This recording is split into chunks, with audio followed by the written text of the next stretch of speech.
Hello बच्चों हमारा जो संस्कृत में टॉपिक चल रहा है वो है अनुवाद। तो सभी बच्चे अपनी नोटबुक लेकर बैठे हैं। सभी बच्चे अनुवाद सीखने के लिए अपनी नोटबुक लेकर बैठे। बेटा एक एक अनुवाद को आप अगर प्रैक्टिस करोगे तो वो आपको इजीली अच्छे से समझ में आ जाएंगे। तो बच्चों हमारे अनुवाद में जो विभक्तियां हैं और कारक वो हमने चतुर्थी विभक्ति, ठीक है, चतुर्थी विभक्ति तक हमने कर ली है संप्रदान कारक तक। जैसे प्रथमा विभक्ति में कौन सी कर्ता का प्रयोग होता है बेटे? कर्ता का, यानी कर्ता के साथ प्रथमा विभक्ति का प्रयोग होता है। और कर्म कारक के साथ में द्वितीय विभक्ति का, कर्ण कारक के साथ तृतीय विभक्ति का, संप्रदान कारक के साथ चतुर्थी विभक्ति का प्रयोग होता है। उसी प्रकार से बच्चों जो हमारी पंचमी विभक्ति होती है उसका प्रयोग किसके साथ होता है? अपादान कारक। हमेशा बच्चों आप अनुवाद बनाने के लिए अपनी जो आपको मैंने टेबल लास्ट वीडियो में बताई थी उसको ज़रूर अच्छे से लर्न कर लें। कर्ता ने कर्म को कर्ण से संप्रदान के लिए अपादान से अलग होने पर संबंध का, की के, रा, री, रे। तो इसी तरीके से हम एक एक विभक्ति और एक एक कारक का अभ्यास करेंगे। चलिए बच्चों अब हम शुरू करते हैं अपना पंचमी विभक्ति अपादान कारक। तो बच्चों जो पंचमी विभक्ति यानी अपादान कारक के जो हमारे सूत्र हैं मेन मैं वो आपको नोट करा रही हूँ, सभी अच्छे से नोट कर लेंगे। सूत्र नंबर फर्स्ट है बच्चों आपका ध्रुवम अपाय अपादानम। सेकेंड अपादाने पंचमी। नेक्स्ट है जुगुप्सा विराम प्रमाद अर्थानामु संख्यानाम।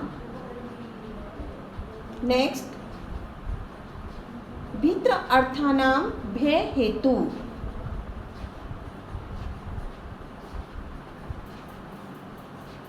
नेक्स्ट है वार्णा अर्थाना इप्स्तः।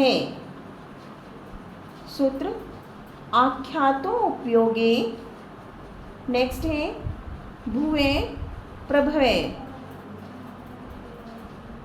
और नेक्स्ट है बच्चों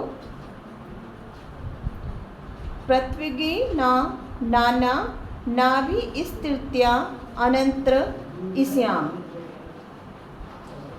तो बच्चों ये सूत्र आपको क्यों नोट करने हैं? क्योंकि कभी कभी एक नंबर के क्वेश्चंस में आपको सूत्र दे दिया जाता है और पूछ लिया जाता है कि निम्न सूत्र का प्रयोग किस कारक के साथ किया जाता है या किस विभक्ति में इसका प्रयोग होता है, ठीक है। तो किस कारक में हमें कौन से सूत्र का प्रयोग करना है? तो जो मेन आपके सूत्र हैं मैंने आपको नोट कराए हैं, इन्हें अच्छे से लर्न कर लेंगे। जब बच्चों हम एक एक सूत्र का अर्थ समझेंगे तो वो आपको इजीली याद रहेगा। सबसे पहले आप सूत्र देखेंगे ध्रुवम अपाय अपादानम। इस सूत्र का अर्थ क्या है बच्चों? ध्यान से देखेंगे। ध्रुव क्या होता है बच्चों? जो चीज़ निश्चित रूप से होती है, ठीक है, वही जो चीज़ हमारी है, ठीक, उसका जो ध्रुव है यानी वो स्थित है, निश्चित है, तो वो हमारा ध्रुव है। और उस ध्रुव से जो चीज़ अलग होती है, अपाय का जो शब्द है ये बच्चों अपाय, अपाय शब्द का अर्थ होता है अलग होना। क्या होना बच्चों? अलग होना यानी विश्लेष। कोई चीज़ जो हमारा ध्रुव है जब उस चीज़ से अलग होती है तो जिस ध्रुव से अलग हो रही है, जिस चीज़ से अलग हो रही है उसमें अपादान कारक अर्थात पंचमी विभक्ति का प्रयोग होता है। तो ध्रुव का अर्थ आप समझ गए होंगे कि ध्रुव का अर्थ होता है कोई निश्चित, जो कारक ध्रुव यानी जो हमारा ध्रुव है निश्चित है, जिस चीज़ से वो चीज़ अलग हो रही है, जिस ध्रुव से अलग हो रही है उसमें पंचमी विभक्ति का प्रयोग होगा। कैसे? अब देखिए बच्चों हम एक एक वाक्य को देखेंगे। फर्स्ट वाक्य नोट करेंगे बच्चों, और ये वाक्य बहुत बार रिपीट होता है तो ध्यान से समझेंगे सभी बच्चे। बच्चों फर्स्ट है पेड़ से पत्ता गिरता है। पेड़ से पत्ता गिरता है। बच्चों इसी में आपको यहाँ पे इस अनुवाद में ये ध्यान रखना होता है, या तो पेड़ से पत्ता गिरता है या पेड़ से फल गिरता है, यही रिपीट होते रहता है ये अनुवाद। या बस हमें ध्यान देने योग्य ये बात है कि हमें ये ध्यान रखना है कि वहाँ पे एक वचन का प्रयोग हो रहा है या बहुवचन का। कभी कभी बच्चों कंफ्यूज करने के लिए क्या दे देते हैं, हम बच्चे कंफ्यूज हो जाते हैं। वाक्य तो बिल्कुल सरल होता है, जैसे यहाँ पे लिखा है पेड़ से पत्ता गिरता है, लेकिन वो क्या करते हैं, कभी ये हो जाता है कि पेड़ से पत्ते गिरते हैं। अब बच्चे ने वो रिपीट कर लिया, उसको ऐसे ही भाई बार बार उसको रट के चला गया और उसने वो ही अनुवाद कर दिया, तो वो गलत हो जाता है। अब देखिए हम पहले उसका वचन देखेंगे, उसी वचन के अनुसार ही हम उसमें विभक्ति लगाते हैं। क्या लगाएंगे बच्चों, जो हमारे क्रिया रूप होते हैं, धातु रूप होते हैं। पेड़ से पत्ता गिरता है, यानी पेड़ से पत्ता यानी एक पत्ता गिर रहा है बच्चों। तो हम किस चीज़ से अलग हो रहा है, ध्रुव क्या है इसमें, पेड़ है, पेड़ से अलग हो रहा है पत्ता। तो जिस चीज़ से अलग होता है उसमें पंचमी विभक्ति का प्रयोग होता है। तो पेड़ को बच्चों हम क्या कहते हैं संस्कृत में, वृक्ष। तो यहाँ पे हम पंचमी विभक्ति का प्रयोग करेंगे, तो इसीलिए यहाँ पे हुआ वृक्षात। जैसे आपको मैंने राम के शब्द रूप भी बच्चों लर्न कराए थे, उसमें क्या आता है, वृक्षात, रामात। तो रामात आता है, उसी प्रकार से हमने वृक्ष में क्या आया, वृक्षात। पत्ता, पत्ते को हम क्या कहते हैं बच्चों, पत्रम। अब एक है, एक पत्ता गिर रहा है, इसीलिए हमने किया है पतती, जैसे पटती वैसे ही पतती। तो वृक्षात पत्रम पतती, पेड़ से पत्ता गिरता है। सभी को बच्चों अच्छे से लर्न हो गया होगा। सेकंड है बच्चों, अब ध्यान से देखेंगे, पेड़ से पत्ते गिरते हैं। अब देखिए गिरते हैं पत्ते, तो ये बहुवचन हो गया। बस ये दोनों अनुवाद में यही डिफरेंस होता है। एक चीज़ ध्यान रखनी है, या तो पत्ता होता है या क्या होता है, फल। अगर फल है तो हम पत्रम की जगह क्या कर देंगे, पत्ता है वहाँ पे तो पत्रम हुआ, अगर फल होगा तो फलम। सेम वैसे ही रहेगा कि अगर वो पेड़ से फल गिरता है तो वृक्षात फलम पतती। पेड़ से फल गिरते हैं तो वृक्षात फले, अगर दो हैं तो फले, अगर बहुत सारे हैं तो फलानी। ठीक है, कैसे चलती हैं, फलम फले फलानी। तो अगर बहुत सारे हैं तो फलानी। पतंती, बस वहाँ पे बहुवचन की क्रिया का यानी जो धातु रूप है उसका प्रयोग करेंगे। अब देखिए कैसे, इसे हम करके देखते हैं। पेड़ से, तो पेड़ यानी जिस ध्रुव से अलग हो रहा है तो उसमें पंचमी विभक्ति का प्रयोग होगा, क्या, अपादान कारक, यानी यहाँ पे हो जाएगा वृक्षात। सभी बच्चे नोट करते जाएंगे साथ के साथ, वृक्षात। अब पत्ते हैं बहुत सारे हो गए भाई, अगर एक पत्ता होता है तो पत्रम हुआ, तो हम क्या करेंगे, पत्राणी।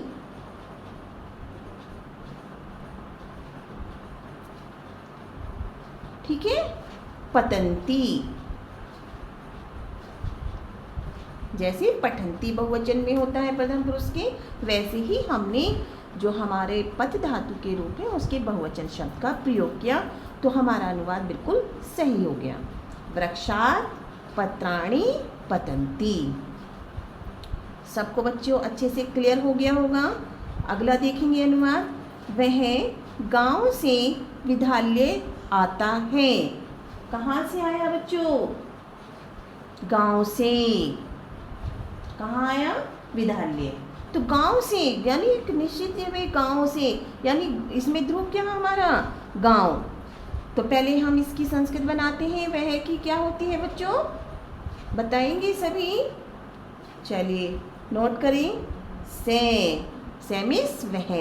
अब गांव से अलग हुआ है तो हमारा जो ध्रुव है उसमें अपादान यानी पंचमी विभक्ति का प्रयोग होगा।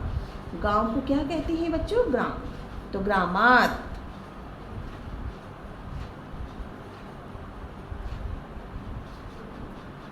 कहाँ आया है बच्चों, विद्यालय। तो हम क्या करेंगे, विद्यालयम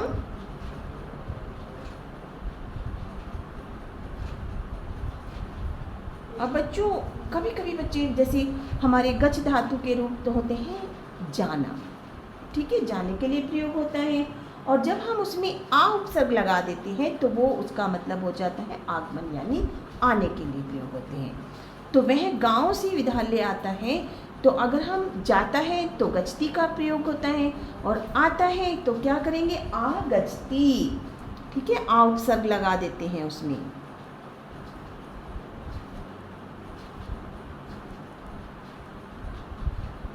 और हमारा अनुवाद बिल्कुल सही हो गया, ठीक है बच्चों।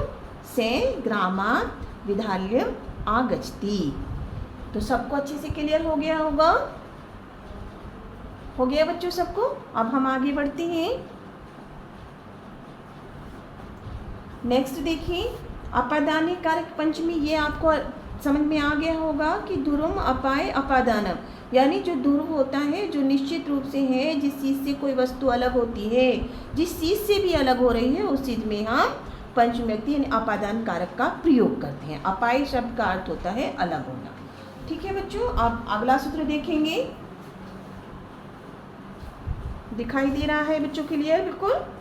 चलिए, सेकंड है मित्र अर्थानाम भय हेतु।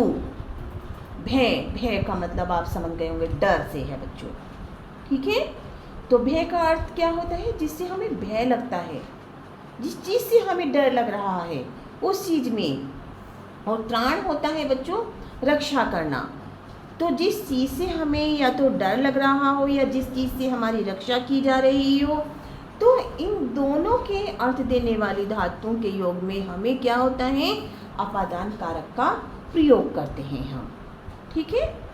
भय समझ गए होंगे, मित्र अर्थानाम यानी भय देने वाली, और जिस चीज से हमारी रक्षा हो रही हो उस हेतु में अपादान कारक का प्रयोग होता है। देखिए, वाक्य है हमारा, चोर से डरता है, ठीक है। चोर से डरता है, भाई कौन डरता है, मोहन भी लिख सकते हैं, राम भी लिख सकते हैं, वह भी लिख सकते हैं कि वह चोर से डरता है, तो फिर हम वह की संस्कृत लिख देंगे इससे। अब यहाँ पे जो हमारा अनुवाद है, चोर से डरता है, तो चोर से डर लग रहा है उसे, तो जिस चीज़ से डर लगता है या जिस चीज़ से रक्षा की जाती है उसमें हम बच्चों पंचमी विभक्ति का प्रयोग करते हैं। अब यहाँ पे चोर से डर लगता है, भाई चोर से, सांप से, सभी को डर लगता है ना, तो हमने इसमें क्या किया, पंचमी विभक्ति का प्रयोग किया, चोरात विभेति, ठीक है। क्या किया हमने, चोरात यानी चोर से डर लग रहा है, चोर से, तो चोरात विभेति। अब सेकंड है बच्चों, साधु पाप से डरता है। क्या है बच्चों, साधु पाप से डरता है। चलिए, अब भाई डरने वाला कौन है, साधु, तो हम लिखेंगे साधु है किस चीज से, पाप से, तो क्या होगा बच्चों, पापात, ठीक है। चलिए, साधु पाप से डरता है, तो साधु है पापात विभेति।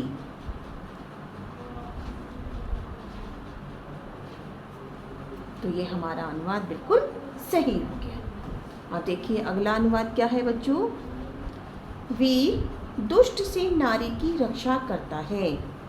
कौन कर रहा है रक्षा नारी की, वीर, तो भाई जो नारी की रक्षा करते हैं, उनके सम्मान की रक्षा करते हैं, तो वैसे ही वो जो क्या होते हैं, वीर होते हैं, है ना। तो हम इस अनुवाद को किससे, दुष्ट से, तो दुष्ट जिस चीज़ से रक्षा की जा रही हो या जिससे डर लग रहा हो उसमें हम पंचमी विभक्ति का प्रयोग करेंगे। ये बस हमें हिंदी में याद रखना है। अनुवाद बनाएंगे, वीर है, तो दुष्ट में हम क्या करेंगे, पंचमी विभक्ति का प्रयोग करेंगे, तो क्या लिख देंगे बच्चों हम वहाँ पे, बताइए, दुष्टात। हम बच्चों यहाँ पे ना नारी को पहले भी लिख सकते हैं, एक चीज़ मैं आपको बताऊंगी, अभी आप लिखिए पहले, चलो हम लिख लेते हैं, नारिम दुष्टात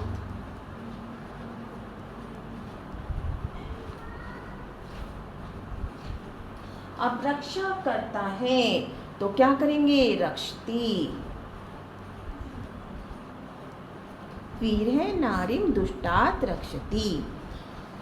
मैं आपको यहाँ पे एक चीज़ बता देती हूँ बच्चों, जैसे हमारा वाक्य है, ठीक है, अनुवाद है भाई, हमें उसको संस्कृत में लिखना है, तो जो हमारा कर्ता होता है या कर्म होता है या क्रिया होती है, संस्कृत में ये कोई बाउंडेशन नहीं होती कि भाई हम उसको उसी क्रम में लिखें। कभी कभी हम उसको सेंस लगाते हुए उसको वर्ड को आगे पीछे भी कर लेते हैं, ठीक है। अब जैसे हमने इसमें किया, वीर दुष्ट से नारी की रक्षा करता है, वीर है नारिम दुष्टात् रक्षति, ठीक।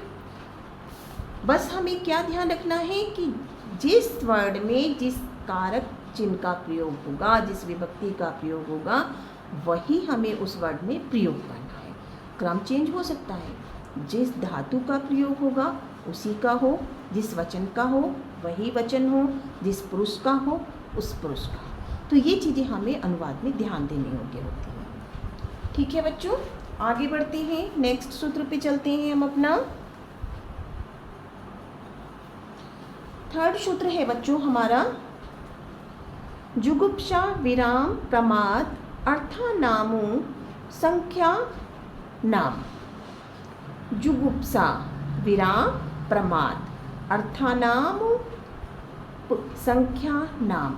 एक एक वर्ड को देखिए। जुगुप्सा, जुगुप्सा का अर्थ होता है बच्चों घृणा, ठीक है। क्या होता है जुगुप्सा? घृणा। विराम का अर्थ क्या होता है? बंद होना या अलग होना, ठीक है। और प्रमाद का अर्थ होता है गलती यानी भूल, जो अक्सर सबसे हो जाती है ना, प्रमाद, गलती या भूल। तो इन तीनों वर्ड्स का आप हिंदी याद रखेंगे। जुगुप्सा, घृणा, विराम, बंद होना। विराम चिन्ह से तो आप समझ ही जाते हैं, विराम चिन्हों का प्रयोग भी करते हैं, उसका मतलब क्या होता है कि हमारा सेंटेंसेस कंप्लीट हो गया। यहाँ से भी आप लॉजिक लगा सकते हो कि विराम का अर्थ होता है बंद होना, अलग होना। प्रमाद का अर्थ होता है गलती या भूल होना, ठीक है। हम देखते हैं वाक्य में क्या है हमारा।